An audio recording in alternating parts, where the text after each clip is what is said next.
Wala damhan ining sugbo anong basketball coach nga siya mahatagan og oportunidad nga mahimong kabahin sa Golden State Warriors isip skills trainer. Siya si Jefferson Codera, lumad nga taga-Dakbayan sa Mandawi kinsa nakabase na karon sa Estados Unidos. Ang iyang istorya sa pagkugi nahimong inspirasyon sa kadaghanan nga bisan pa man sa kalisdanan kung maningkamot lang ang tanan maabot ra gayud.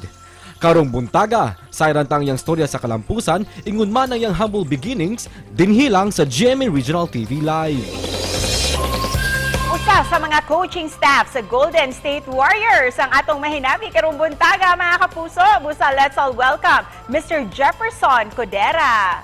Mayong buntag, maupay nga aga Sir Jefferson ug welcome sa GMA Regional TV Live. Pakigreet sa ato ang mga kapuso nga nagtan-aw karong buntaga. Ma'am, good morning sa tanan. Thank you kayo sa GMA7 sa kapuso nga invite ko ninyo karon diri sa inyong programa and sa tanang nananaw karon sa Cebu, especially sa akong pamilya sa Mandawi. Salamat kayo sa inyong pagtanaw diri sa akong pag-interview sa GMA7. Sir, Thank you, ma'am. it's really a privilege to have you sa programa. Busa, una sa tanan, hisgutan ta kining imuhang gugma sa basketball. Can you take us back kini adtong higayuna nga nagsugod pa lang ka?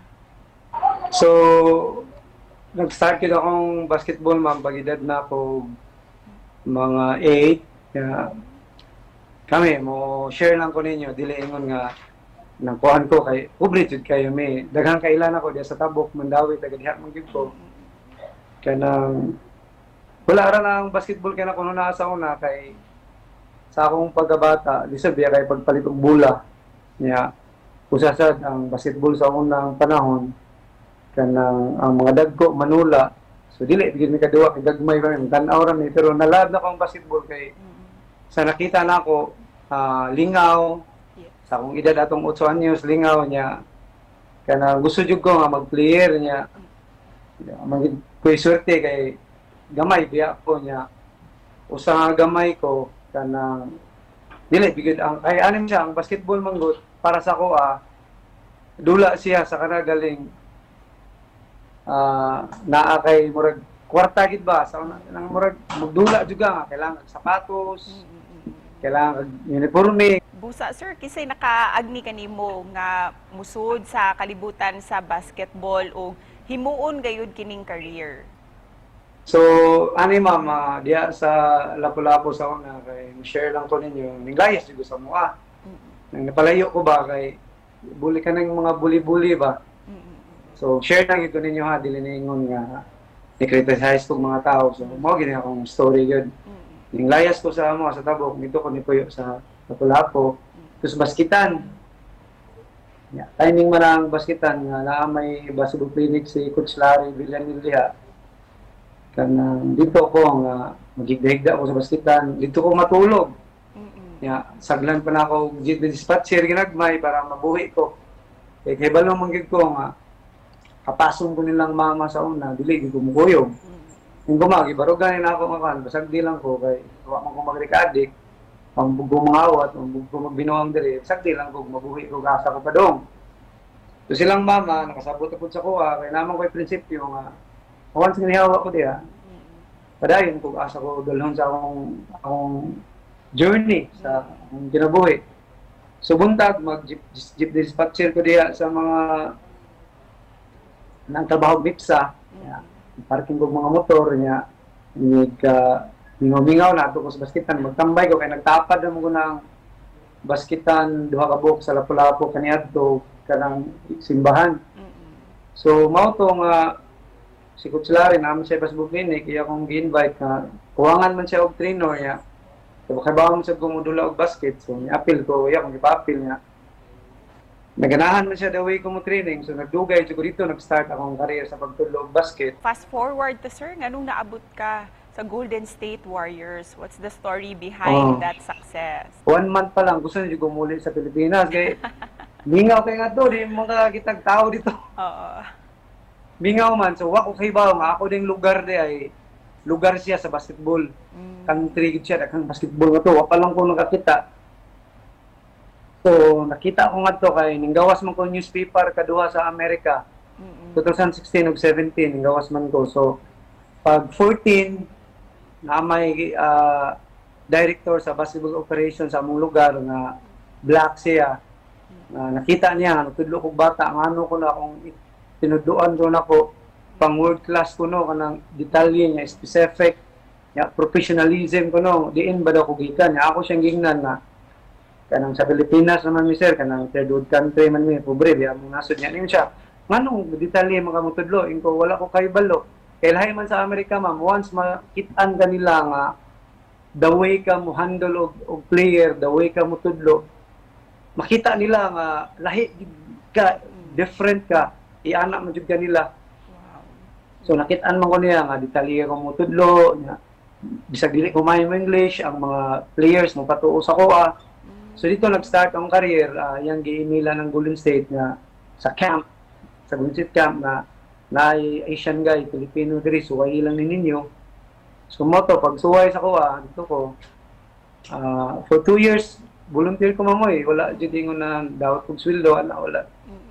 And kailan kong gisuwayan ma'am kay dili man ko citizen pa dito niya usa sa dili ba ako college degree niya dili ba ako taga Amerika niya dili ba ako may English so sa kadugayan for 2 years nagtuko last year na gito na ako o last din na nako i-passport din ako last din na nako tibong man ko nga namakpak naman ako mga kauban akong coaches mga trainer na gigapos man ko niya siya welcome to the Golden State Warriors family. Kinsa pa nga mga NBA basketball players and mga superstars ang imuhang nahimamat o kumusta usab sila? Kumusta imuhang kasinatian? So, ang pag 2014, nagkita mi ni Draymond Green, James Macado, katong retired na si Richard Jefferson sa camp, nagkuyog mi. And then, nagkuyog po mi ni James Wiseman, daghan na sila, Minion Lee. Si Stephen Curry, ma'am, murag, wad ko swerte, di kami magkita, kay naamot siya sa camp, layo kay siya. As a trainer man ko dili man ka allowed nga magpicture ka, magdagan ka nga to, mag-selfie ka. So naamang may protocol nga to nga basta star player, you have to poise, you have to be a professional. So mga botan di kay mga NBA players especially nga magkakuyog mi. For example, katong last 2 months dito pa ko ato sa US nagkakuyog mi nagkauban mi ni James Wiseman katong injury siya dito siya sa Santa Cruz Warriors. Oh, karon sir hisguton ta kining mga local players nato kinsa sa mga Yes. PBA players ang miagi na sa imuhang training nga makaingon jud kang proud kaayo ka. Daghan na kayo ma'am, ako Jung siyang gihap mga 57 PBA players na ko. Jeff Chan, Ping Grace, Halalon, PG Simon, Terence Romeo. Daghan na kayo kung na-training man, Aldis Ramos, Paul Samad, Alin Bulanadi, Ray Suerte, so Paul Desiderio, so daghan ako na training na mga PBA players na na-inspired po ko nila na nandito ko Manila for 3 years man. Ma'am, nanangit ko ni Mrs. nga suway ko kadtong Manila for 3 years. Isip pa na po, unsay mensahe nga gusto nimong ipaabot para sa ato ang mga kapuso, ilabi na sa mga aspiring basketball players, trainers, and coach? So, first of all, I'm so thankful sa Jimmy 7, sa Kapuso, and especially ni mo, ma'am, si Silky mo, si Sir, nag-invite na po. Thank you kayo ni mo, sir, And sa tanan mga nagtrabaho sa Jimmy 7, thank you kayo sa inyong oras, diri na ako, and I'm so thankful po nga sa mga tanang nananaaw karon, salamat kayo nga sa pagsuporta, and tanang mga bata, ako lang i-advise sa inyo ang basketball man good, bula rin na siya, imo siyang tanawon, pero they give you scholarship, they give you millions, they give you famous, they give you discipline, and ang bula man good, wala po karon, walay LeBron, walay Stephen Curry, walay basketball, walay bula. So, tampingin niyo ang bula, tampingin niyo yung career, and then keep working hard, and also sa inyong pamilya, always pasalamat mo sa inyong ginikanan nga bisag pobreta, ni-provide sila sa inyo, ang pa-eskwela mo, and then dipakawan mo sa inyong mama, so respect sa nila tanan, and also sa tanan mga aspiring trainers and coaches na Dili unta ta magdawtay, mga tinuod mama.